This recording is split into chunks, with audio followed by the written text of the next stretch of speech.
ایران فقط تهران نیست نه؟ اگه 5 تا مثل آژانس شیراز در شهر شیراز باشه من بهتر کار میکنم. یه شهری تبدیل به یه قطب برای صنعت تبلیغات حداقل توی بخش پروداکشن بشه. امروز میدونم که برای بچه‌هام اون چیزی که من رفتم در تهران تجربه کردم و دارم خلق میکنم. اگر مثلا بدونیم که ایران از یه ایونتی داره چقدر پا میشیم از شهرمون میایم در اون ایونت شرکت میکنیم. سلام خانم جلوه، آژانس شیراز. خیلی خوشحالم که اومدم اینجا توی آژانستون. امروز خیلی روز خوبی بود و خیلی فرصت خوبیه که درباره آن چیزی که من دیدم صحبت بکنیم، به واسطه اینکه خیلی‌ها انتظارشونه که آژانس‌هایی که خارج از تهران هستن کار لوکال میکنن، کارت ویزیت همچنان چاپ میکنن و نمیدونم یه سری کارهای روش پا افتاده رو انجام میدن، ولی آن چیزی که من در آژانس شیراز دیدم خیلی هیجان زدم کرد و خیلی برام جذاب بود. ایران فقط تهران نیست نه؟ بله. اولا که شنیدن این حرفا از شما و آدمایی مثل شما خیلی همیشه بر من و بر ما هم امید بخشه، هم هیجان انگیزه، هم یه پروفیه روی این که مسیر رو اشتباه نمیریم. و خیلی ممنون که میگیدش، خیلی ممنون که اومدین. بار دومیه شما دارین میاد، فکر کنم بار اول 2 سال پیش بود که همین برام جذاب بود. آره این روند رشته برای من خیلی جذاب بود. آره چیکار میکنین این روزا؟ این روزا داریم تلاش میکنیم که روی این ماجرای تبلیغات فقط تهران نیست و در جغرافیای غیر از تهران هم میشود کار کرد پافشاری کنیم، ادامه بدیم، تلاش کنیم و اول به خودمون ثابتش کنیم، بعد به کلاینت ها ثابتش کنیم و بقیه صنعت تبلیغات، منظورم بقیه کسایی که در شهرهای غیر از تهران هستن و به ماجرای کار حرفه‌ای کردن دارن فکر میکنن. طبیعتاً در واقع کلاینت هایی که داریم پروف این ماجراست. ما در آژانس شیراز واقعاً 1-2 تا کلاینت لوکال داریم که اساساً لوکال نیستن. یعنی مثلا رامکی که 5 سال باش کار میکنیم قبل از ما با هیچ برند شیرازی کار نمیکرده، یعنی با هیچ آژانس شیرازی کار نمیکرده و زمانی که ما شروع کردیم کار کردن سهم از آژانس های تهران گرفتیم و با رامک کار کردیم. بقیه برندام که همه در واقع ملی هستن. حالا چند تا ماجرا داره دیگه این فرصته. یکیش در واقع اینه که تو برای بچه‌هایی که در شیراز هستن تجربه کار کردن با کلاینت بزرگ رو فراهم می‌کنیم. این به این معنی نیست که مثلا کلاینت شیرازی کوچیکه، که خب حالا یه جاهایی در واقع هست واقعا، ولی ماجرا اینه که تجربه داشتن سفارش حرفه‌ای تو رو وادار میکنه که آدم حرفه‌ای تری بشی و ما همه این ساله سعی کردیم که به قول معروف سفارش بزرگتر از دهنمون برداریم و بعد خودمون رو بزرگ کنیم، اندازه سفارش کنیم، اندازه کلاینت. بچه‌ها یعنی بریفای خیلی جدی‌تری دارن میگیرن و بریفای خیلی برام جالبه. کلا چه خبره تو شیراز و چند تا آژانس دیگه داریم، چیکار میکنن اونا؟ نمیخوام بزنیمشون، میخوام فقط یه شکل کلی بگیریم که شیراز چه خبره به لحاظ ما یه نقطه ضعف داریم خیلی جدی که ما اتفاقا نتورکمون در تهران قوی تره. ما اتفاقا مثلا با آژانس‌های تهرانی داریم خیلی خوب کار میکنیم، با آدم‌هایی که مثل شما، آدم‌های بزرگ در صنعت تبلیغات داریم مفصل تر کار میکنیم. خیلی شیراز رو نمیشناسیم، شیراز هم ما رو خیلی نمیشناسه. بنابراین من پرهیز میکنم از اینکه مثلا خیلی جدی بگم که شبیه ما نیست، چون ما خیلی در اساسا کامیونیتی خیلی وجود نداره که تو مثلا بگی من در این کامیونیتی رفت آمد دارم، مثلا اینا رو میشناسم. ما در حوزه رسانه در شیراز خیلی خوبیم، ما یعنی اصلا شما دارین میبینین دیگه در دیوار شهر رو. ما در رسانه محیطی بیلبورد خیلی خوبیم.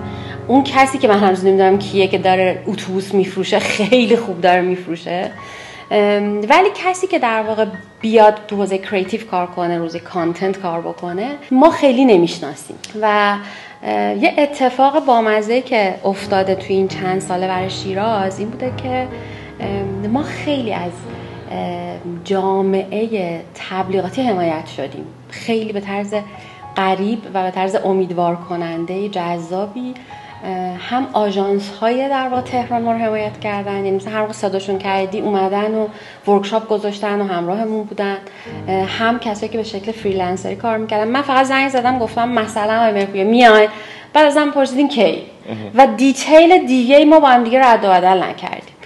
با همه یعنی در همه این 5 سال رفت و آمد به شیراز خیلی زیاد بوده و بدون اینکه واقعا چشم داشت مالی باشه، بیشتر از جنس حمایت بوده که آقا اگه داره اتفاقی در جای غیر از تهران میفته بیایم کمک کنیم که این اتفاق پررنگ‌تر بشه. این خیلی برای من جذاب بوده. بخشی از این ماجرا به واسطه اینکه خب شما سالها تو تهران کار کردید و ارتباطاتون رو قبلش اونجا شکل داده بودید. من یه ذره این به نظرم میرسه.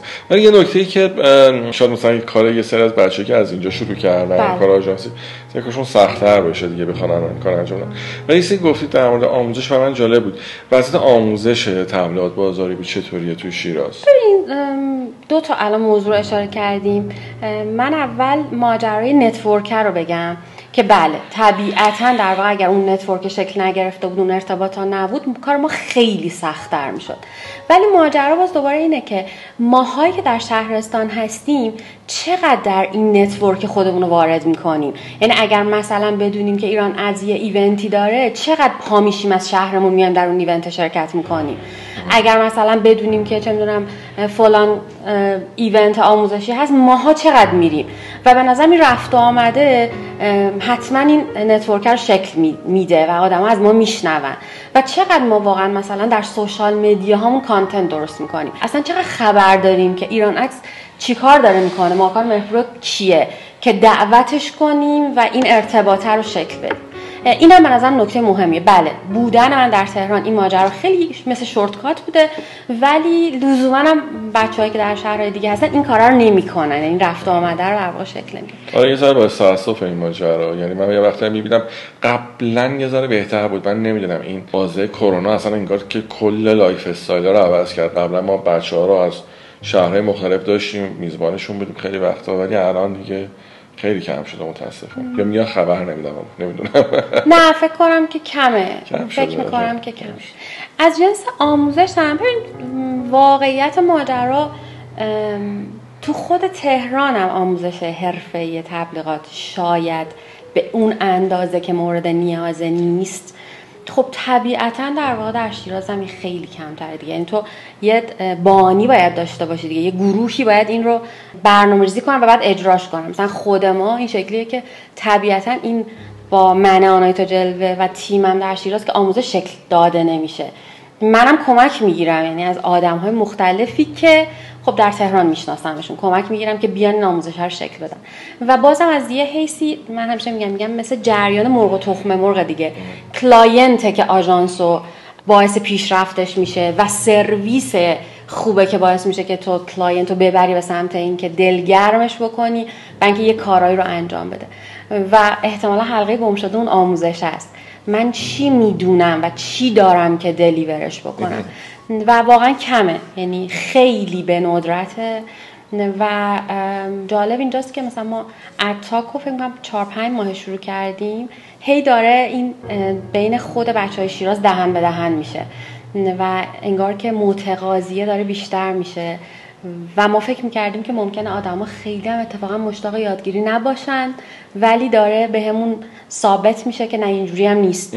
هستن اتفاقا دوست دارن که یاد بگیرن و چه خوبه که بچه‌هایی که این مسیر رو رفتن و یاد گرفتن بیان و در شهرهای مختلف. اوکی حالا در شیراز بانیش آژانس شیرازه، دوستا آنایتا جلوان، ولی خب در شهرهای دیگه هم میتونیم دوست پیدا کنیم. در رشت میتونیم دوست پیدا کنیم. شما فکر کنم علی رو خوب میشن، قبل از ما علی در رشت علی منفرد داشته این کارو میکرد. خیلی چیز کرد، خیلی دور شد متاسفم. یه خطی میگید اتاک چیه؟ اتاک فرصت در واقع شنیدن و دیدن از زبان با تجربه هست. اصلا اتاک نمیگه من دوره آموزشی میذارم، اتاک نمیگه که من مثلا تئوری درس میدم، اتاک میگه که بیا از زبان کسی که زندگی کرده تبلیغات رو، کار کرده تبلیغات رو، تو این فضای خیس شده ببین و بشنو، برای اینکه یه ویژنی داشته باشی. معلومه که در یک ورکشاپ یک روزه تو نمیتونی یک موضوعات رو یاد بگیری، ولی میتونی بدونی که چی نمیدونی و بعد بری دنبالش، یا میتونی یه تصویری بر خودت ایجاد کنی بگی که من در 5 سالگی میخوام بشم این آدمه و برای اینکه این آدمه بشم چی باید بدونم، چی باید فکر کنم، چی برام دغدغه میشه. اتاک داره این کارو میکنه. یعنی در واقع یه ایونت انتقال تجربه است. خیلی آره تجربه خیلی جذابی هم برای من بود امروز. خیلی وقتا صحبت شده در مورد برگردم به همون جمله اولم که ایران فقط تهران نیستش. همین الان هم وضع در پایتخت هم وضع تبلیغات خیلی جذاب نیست، ولی یه رویایی من فکر میکنم وجود داره تو ذهن بعضی از آدم ها تو بعضی از نقاط ایران که اون منطقه تبدیل به یه قطب تبلیغات بشه. میگم شما این رویا رو شاید داشته باشید و واقعا پتانسیلش وجود داره. یعنی اون تعداد لوکیشن یونیکی که اینجا وجود داره، امکاناتی که شما دارید. خب شما یه استودیو خیلی مجهز دارید که تخصصی هم روی کانتنت های رسیپی و اینا کار میکنید. چقدر اینو محتمل میدونه که یه روز این اتفاق بیفته، یا چه زیرساخته احتیاج داره که یه شهری تبدیل به یه قطب برای صنعت تبلیغات حداقل توی بخش پروداکشن بشه، یا اینکه حداقل بتونه یه سرویس پروداکشنی بده که بقیه وسوسه بشن برن اون شهر در کنار تهران. در مورد قطب شدن نمیدونم واقعا، ولی در مورد اینکه تو بتونی یه مراکزی رو پیدا کنی یا یک تأمین کننده ها و ساپلایرهای پیدا کنی که بدونی که میتونی از اونها یک سرویس ویژه‌ای رو تحویل بگیری. مثل خود ما، یعنی ما علاقه‌مندیم که این اتفاق برامون بیفته. و چرا میتونه شیراز مزیت رقابتی داشته باشه؟ چرا شیراز نمیره تهران وقتی که کلاینتش تهرانه؟ به خاطر همین چیزی که داریم میگیم. مثلا من یک فضای 500 متری دارم که همینو بردارم ببرمش. مثلا الان ما در یک منطقه خوبی در شیراز هستیم، همینو مثلا بردارم ببرم بذارم تو جردن، ضرب در 4 باید پول اجاره بدم. همین تیم رو در واقع بردارم ببرم تهران و بخوام مثلا در واقع، چون ما تیممون کلا این هاوس دیگه، بخوام تمام مدت مثلا حقوق تصویربردار و ادیتور و در واقع تیم خلاقه و ماجرا این شکلی رو فول تایم حقوق بدم، اینو باید بکنم مثلا ضرب در 3، ضرب در 4. بنابراین هزینه تمام شده من میاد پایین. من یک گپی دارم، اون هزینه آموزشه، یک گپی دارم تجربه است و اون در اثر این رفت و آمده احتمالا شکل میگیره، در اثر ورود کلاینت در واقع شکل میگیره و بعد من کلاینتی دارم که داره مثلا با یک قیمت احتمالا پایین تری، هرچند که ما خودمون رو آژانس ارزونی پوزیشن نکردیم و نمیخوایم بگیم ما ارزونیم، ما میخوایم بگیم ما اجایلیم. چرا اجایلیم؟ چون همه چیز مال خودمونه. من نمیخوام برم لوکیشن رنت بکنم، من نمیخوام برم تجهیزات رنت بکنم، تیم نمیخواد برم آفیش بکنم، همه اینجا هستیم و یه حرفی رو میزنیم از جنس کور کامپیتنسیمون، میگیم که چون در مورد شیراز این شکلیه دیگه، حالا این وقت صبحی، حالا این وقت شبی، ما میگیم که ما این شکلی نیستیم. اتفاقا تو شب به من سفارش بده، رسپی شب به من سفارش بده، من فردا عصر ادیت شده کارو به تحویل میدم و لاف نمیزنیم. این کاره رو واقعا انجامش میدیم چون بچه‌ها نان استاپ دارن کار میگیرن و اینا میتونه مزیت هایی باشه که در شهرهای مختلف میشه شکل بگیره. در کرمان میشه این اتفاق بیفته، در یزد میتونه، در رشت میتونه. چرا؟ به خاطر همین ماجراها، یعنی به خاطر اینکه هزینه تمام شده پایین‌تره، به خاطر اینکه تیم‌ها احتمالاً اشتیاق بیشتری برای یادگیری دارن و میتونه در واقع مثلا این شکلی باشه که آب و هوای شیراز، کالچر شیراز ببره شیراز رو به سمت اینکه 3 تا آژانس شیراز وجود داشته باشه که اتفاقا اونو تو حوزه غذا و نوشیدنی دارن کار میکنن و اتفاقا این شکلی باشه که شاید هم یه چیزی هم شبیه این قطب اتفاق بیفته دیگه. یعنی وقتی تو داری به کانتنت مواد غذایی فکر میکنی، بگی آقا شیراز 1، مثلا تو میدونم سعدیه 2، حافظ 3، اینا تامین کننده های منن. یه چیزی هم که من همیشه میگم که اگه 5 تا مثل آژانس شیراز در شهر شیراز باشه، من بهتر کار میکنم، خیلی بهتر کار میکنم. چرا؟ به خاطر اینکه قرار نیست که از صفر همه چیز رو خلق کنم، قراره از اون مدیر پروژه قرض بگیرم، از این تصویر بردار بگیرم و اگه بچه‌های من رفتن، چیزی که در تهران اتفاق میفته دیگه، ما دوستای مشترک زیادی داریم که از این آژانس میره اون آژانس، از اون آژانس میره برمیگرده، دوباره برمیگرده، یه چیزی از اونها یاد میگیره و هر چی تعداد ما بیشتر باشه، احتمال اینکه در واقع کار حرفه‌ای تری انجام بدیم خیلی بالاتر میره. آره درسته. شاید مثلا حتی این باعث بشه که یه سری تجهیزات حرفه‌ای تر هم وارد بشه. مثلا ماجرا در واقع شکلیه که من ممکنه که خیلی وقته میخوام یه لنز پروب بگیرم، بعد من در ماه چند بار از لنز پروب استفاده میکنم، ولی اگه بدونم من میگیرم دوبارم رنتش میدم، یعنی دوبارم میدم 2 تا همکارم استفاده میکنن، طبیعتا راحت تر این کارو میکنم.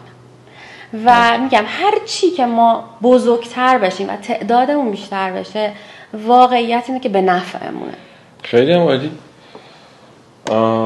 نکته دیگه دارید برای پایان بندی؟ من 2 تا آرزو دارم خیلی جدی. اولیش قبل از اینکه بیام شیراز اصلا داشتم، دومیش در جریان در واقع شیراز اتفاق افتاد.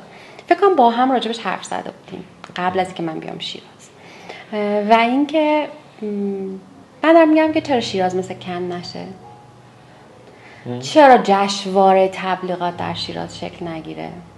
چرا وقتی وای به این شهر انقدر خوب و جذابه و انقدر دوست داشتنیه، آدم حرفه‌ای تبلیغات نیان در شیراز 1 هفته 2 هفته دورن دیگه حرف بزنن، جایزه بدن، ورکشاپ بذارن و این تجربه، این میل به بهترین کار کردن رو تو شهر در واقع تسری ندن. و دومی اینه که هر شهری برای خودش چند تا شیراز داشته باشه. اصفهان، تبریز، ما تماس داشتیم از کاشان، تماس داشتیم از مشهد، تماس داشتیم از کرمان که ما میخوایم آژانس بزنیم چجوریه فلانه، و من اینجوری بودم که هر کاری از دست من بر بیاد انجام میدم. برای اینکه تجربه من این شکلیه دیگه. من 5 سال 6 سال تهران بودم و واقعیت ماجرا اینه که 20 سال هم در شیراز بودم، اون تجربه بر من اتفاق نمیافتاد. و امروز میدونم که برای بچه‌هام اون چیزی که من رفتم در تهران تجربه کردم و دارم خلق میکنم و اونا بدون اینکه از شهرشون جدا بشن به هر دلیلی میتونن در واقع تجربه حرفه‌ای بودن و کار حرفه‌ای کردن داشته باشن. و کاش که در هر شهری این اتفاق بیفته و این اتفاق نمیفته مگه اینکه اهالی تبلیغات کمک کنن، برن و حمایت کنن همون جوری که از شیراز حمایت کردن، کلاینت ها اعتماد کنن همونطور که به شیراز اعتماد شد. به ما کرونا خیلی کمک کرد، خیلی به ما کرونا کمک کرد که کلاینت حس کرد که نمیخواد چشم تو چشم آژانسش باشه و میتونه دورادور در واقع اعتماد بکنه. و این باعث میشه که ما سرویس های بهتری داشته باشیم، صنعتمون صنعت بزرگتری بشه و حالمون حال بهتری باشه. امیدوارم که یه روزی جشنواره شیرهای شیراز داشته باشیم. شیرهای شیراز نه دیگه، احتمالاً سرب‌های شیراز. سرب‌های شیراز. بله بله. به امید روزای بهتر. مرسی. خیلی صحبت قشنگی بود. قربان شما، من لذت بردم. مرسی.